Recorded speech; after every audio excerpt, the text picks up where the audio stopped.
José, nós estamos na linha agora com o economista Alexandre Schwartzman, ex-diretor do Banco Central. Alexandre, bom dia. Bom dia, Denise.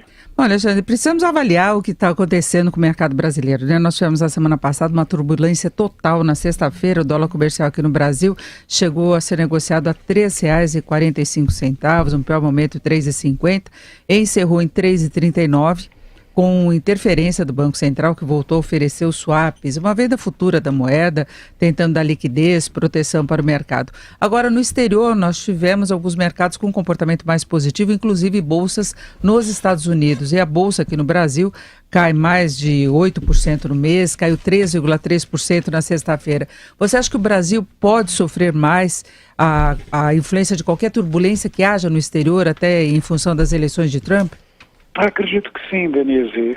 Acho que tem uma perspectiva de aumento de juros lá fora, né, por conta de todos os desenvolvimentos políticos. Né, olhar o juro de 10 anos nos Estados Unidos subiu bem ainda, não é um juro extraordinariamente alto, mas subiu bem, acho que tem risco de subir mais.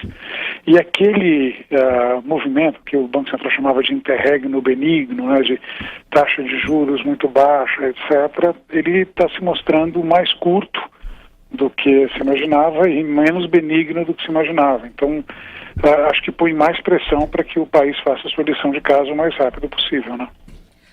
O problema é que a economia brasileira também tem suas fragilidades e umas dificuldades aí que não se imaginava, como essa dificuldade para retomar crescimento. São dados decepcionantes, todo mundo apostava num vigor maior neste final de ano, que não está acontecendo, e tem agora uma preocupação com política de juros e inflação se o dólar ficar pressionado, não é, Alexandre? Sim, acho que um dólar mais caro certamente não colabora no sentido de reduzir a inflação, né? Então, ainda assim acredito que o Banco Central vá continuar reduzindo a taxa de juros. Então, se tem alguma força que deve produzir alguma recuperação modesta no ano que vem, é o Banco Central reduzindo o juros. O ritmo mesmo fica colocado um tanto em xeque aí por conta dessa desvalorização da moeda. Quer dizer, levou uma desvalorização razoavelmente expressiva aí nos últimos dias. Tem até o final do mês para ver como é que vai ser. Mas, sim, certamente é um desafio maior, né?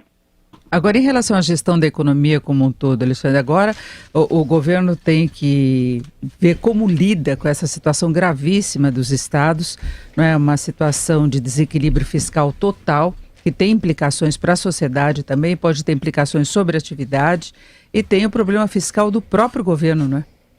Pois é, acho que no campo fiscal acho que não faltam dificuldades. Do lado dos estados, assim, andei até fazendo recentemente alguma pesquisa a respeito, né, é um problema essencialmente de pessoal, né, tem tido um aumento persistente nas despesas com o pessoal. Governos, particularmente no caso do Rio, se aproveitaram de receitas, como por exemplo petróleo, que são receitas voláteis para colocar despesas permanentes mais altas, e só obviamente quando cai o preço do petróleo dá esse tipo de problema. Enfim, eu acho que o governo perdeu uma grande oportunidade lá quando fez a renegociação da dívida dos estados de novo, de tentar colocar alguma coisa de longa duração em termos de contenção de despesas dos estados. Vai ter por 2 anos, mas é pouco. E eu fico certamente com receio que cedo ou tarde essa bomba estoure no governo federal. Os estados já estão querendo que o governo federal assuma as despesas de previdência, que é um descalabro, né? Tem vários grupos de interesse que estão se protegendo às nossas custas. Bom dia, Alexandre. A Vera Magalhães. Em relação a esse problema dos estados para o ajuste fiscal, qual você acha que pode ser uma fórmula que faça o governo ajudar os estados, como está sinalizando que pretende nesse momento aí de crise mais aguda, sem comprometer o ajuste e sem comprometer também ainda mais a lei de responsabilidade fiscal, que já está bastante colocada em desuso aí? Bom dia, Vera. Eu acho que não tem uma solução para isso. Na forma como você colocou a pergunta, eu acho que é tentar fazer com que o círculo vire um quadrado, né? Se